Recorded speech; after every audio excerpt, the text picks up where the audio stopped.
दोस्तों आज जिस ऑर्गेनाइजेशन की हम बात करने जा रहे हैं वो एक ऐसी खुफिया एजेंसी है जिसने single handedly Iranian nuclear programme को ध्वस्त कर दिया।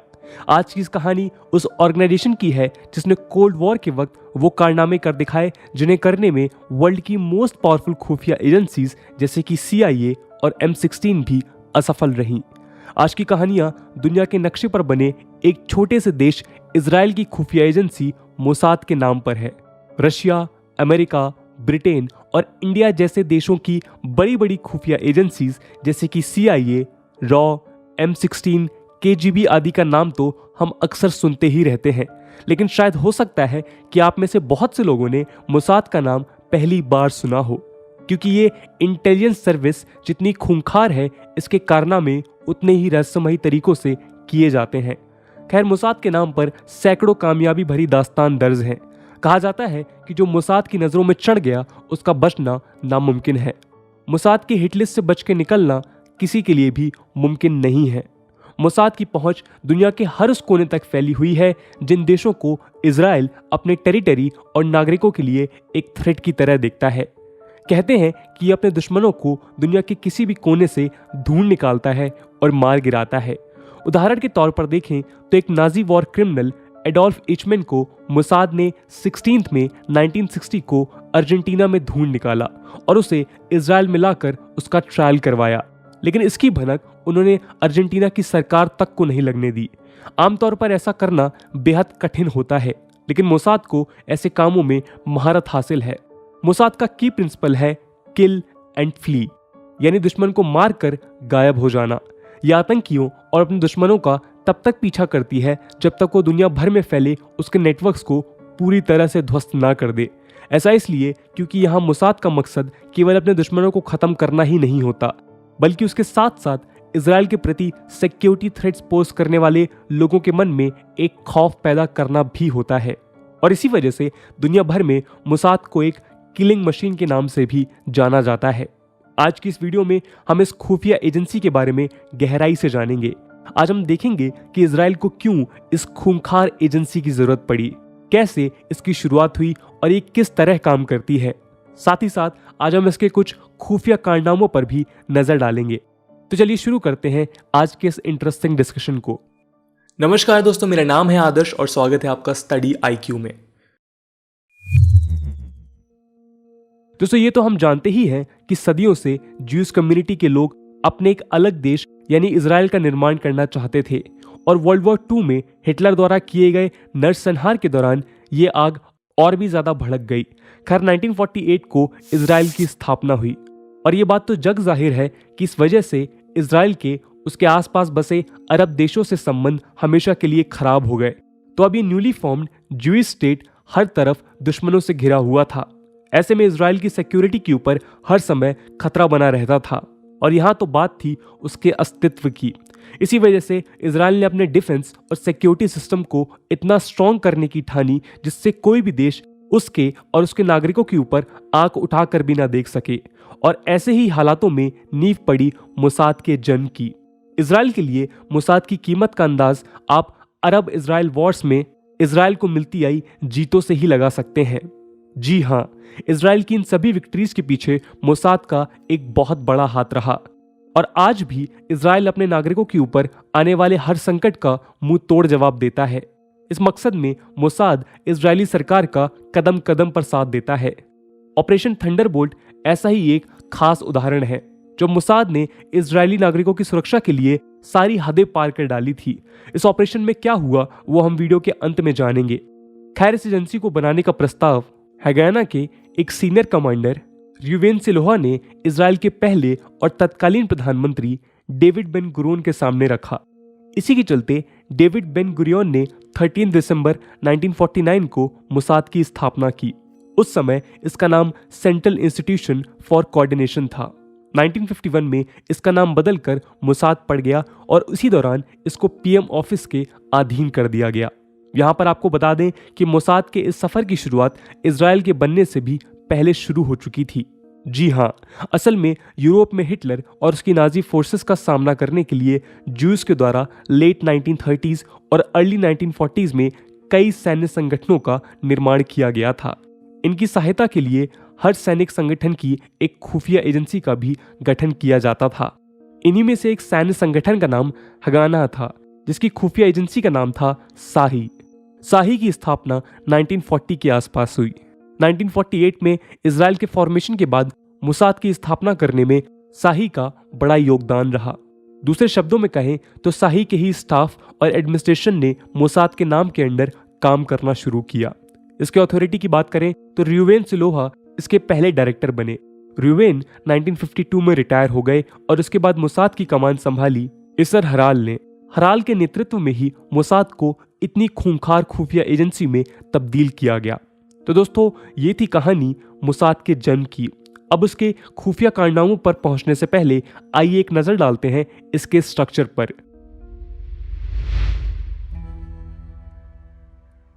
आज इजराइल में 3 खुफिया एजेंसी हैं। पहली इजरायली आर्मी की सीक्रेटरी एजेंसी अमन, दूसरी domestic security service Shin Bet और तीसरी नेशनल इंटेलिजेंस एजेंसी यानी मोसाद। मोसाद का मूल मकसद टेररिज्म को खत्म करना, देश के लिए खुफिया जानकारी को एकत्रित करना और देश के दुश्मनों का खात्मा करना है। और इसके लिए मोसाद के एजेंट्स को खुली छूट दी गई है। आपको जानकर हैरानी होगी कि बाकी की 2 एजेंसीज की तरह मोसाद का purpose, objectives, roles, mission, power और बजट किसी भी लॉ के तहत डिफाइन नहीं किया गया है। इसलिए वो किसी भी स्तर पर जाकर बिना किसी बंदिश के अपने काम को अंजाम दे सकते हैं। इसका एनुअल बजट लगभग 2.73 बिलियन यूएस डॉलर के आसपास है और इसमें लगभग 7,000 लोग एम्प्लॉयड हैं। इसी के चलते ये दुनिया की सबसे बड़ी खुफिया एजेंसीज की लिस्ट में शामिल हो जाती है। मोसाद का एक एजेंट कई सैनिकों के बराबर होता है, जो अकेले किसी भी बड़े से बड़े ऑपरेशन को अंजाम देने में सक्षम होते हैं। क्योंकि मोसाद के एजेंट्स का चयन बहुत लंबे और कठिन परीक्षण के बाद ही होता है, इजराइल में उनको कई सालों तक कड़ी ट्रेनिंग दी जाती है। ये मोसाद एजेंट्स के कारनामे ही हैं जिसकी वजह से मोसाद को दुनिया की सबसे खूंखार एजेंसी माना जाता है। खैर, मोसाद का मेन हेडक्वार्टर तेल अवीव में मौजूद है और उसके करंट डायरेक्टर योसी कोहेन है। अगर इसके ऑर्गेनाइजेशनल स्ट्रक्चर की बात करें तो मोसाद के 8 डिपार्टमेंट्स हैं, जिनमें से 3 सबसे ज्यादा इंपॉर्टेंट हैं। पहला और सबसे बड़ा डिपार्टमेंट है कलेक्शन डिवीजन। इसके ऑफिसर्स दूसरे देशों की धरती पर डिप्लोमेटिक या फिर खुफिया तरीकों से अपने मकसद को पूरा करते हैं। इसमें 30 से 40 ऑफिसर शामिल रहते हैं। दूसरा अहम डिवीजन है स्पेशल ऑपरेशंस डिवीजन, जिसको मेत्सदा नाम से भी जाना जाता है। ये डिपार्टमेंट हाईली सेंसिटिव असैसिनेशन, जानबूझकर किए जाने वाले डिस्ट्रक्शन और पैरामिलिट्री के कारनामों को ग्राउंड लेवल पर एग्जीक्यूट करने का काम करता है। पॉलिटिकल एक्शन और liaison department friendly foreign intelligence services के साथ काम करता है, जबकि एलएपी डिपार्टमेंट साइकोलॉजिकल और डिसेप्टिव वॉरफेयर जैसे क्रिटिकल मिशंस पर काम करता है। रिसर्च डिपार्टमेंट इंटेलिजेंस प्रोडक्शन, जबकि technology department advance technology production पर काम करता है।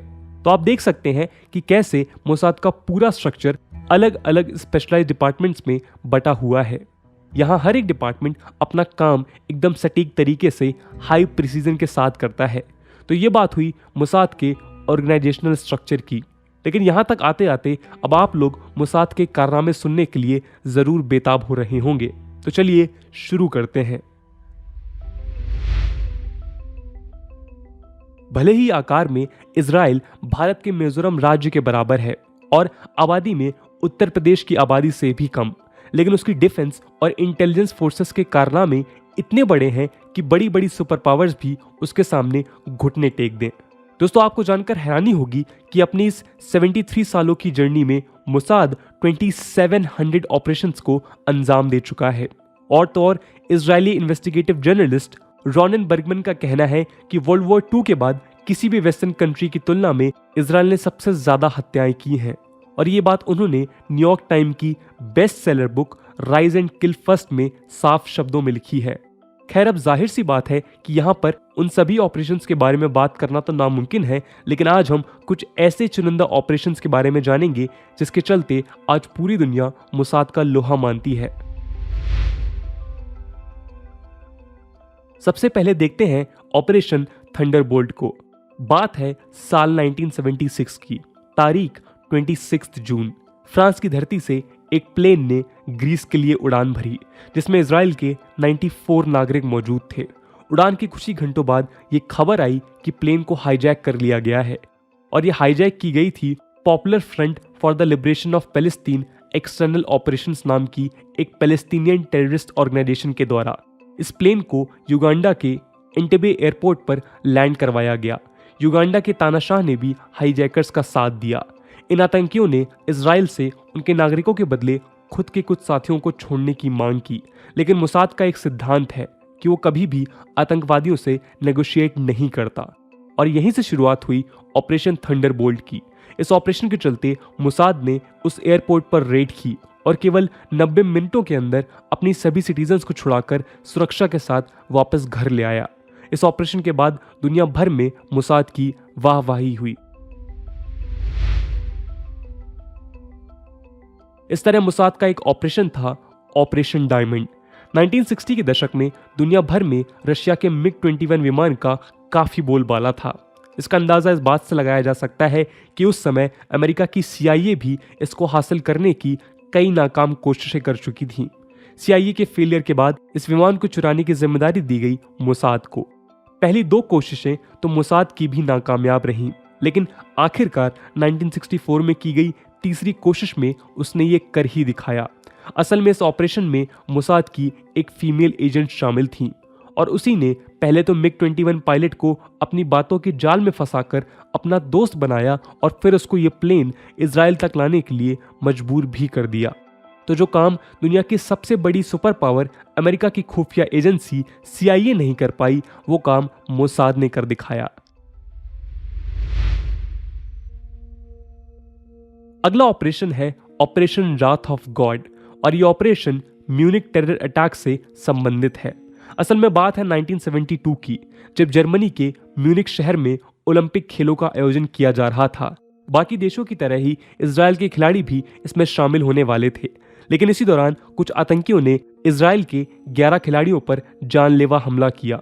इस हमले को म्यूनिक मैसेकर के नाम से भी जाना जाता है। इस अटैक के पीछे पैलेस्टीन लिबरेशन ऑर्गेनाइजेशन यानी PLO और फतह से जुड़ी ब्लैक सितंबर नाम की एक टेररिस्ट ऑर्गेनाइजेशन का नाम सामने आया।